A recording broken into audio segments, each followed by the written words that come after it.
Ka dështuar sot mbledhja shumë pritur e bordit të qendrave shëndetësore, e cila synonte ndryshimin e drejtuesve të qendrave shëndetësore në rrethin e Pukës. Burimet të sigurta të informimit bëjnë të ditur për Puka Televizion se ishin përgatitur dy projekte të cilët pritej të hidheshin në tavolinë, njëri nga përfaqësuesit e ASKSH-s dhe tjetri nga Drejtoria e Shëndetit Publik. Por për plasje të pritshme, duket se kanë çorientuar situatën duke bërë që të mos mblidhej bordi i qendrave shëndetësore, ose të paktën të mos cilësohej si një takim i kryer, ashtu si që ishte planifikuar e për të cilin sot udhtoi edhe kreu i ASKSH-s për qarkun e Shkodrës drejt Pukës.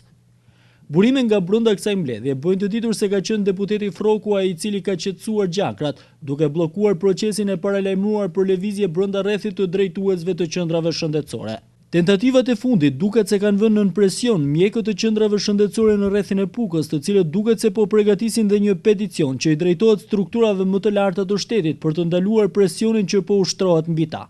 Situata krijuar duket se po ndikon edhe tek çorientimi i mjekëve, të cilët teksa e konsiderojnë veten nën presion, po krijojnë mangësi edhe në shërbimet që ofrojnë, ndërkohë që ka prej atyre që kanë paralajmëruar edhe ikje nga pozicionet e tyre në rrethin e Pukës, çfarë do të krijonte një situatë alarmante, duke lënë zona të tëra pa mjek.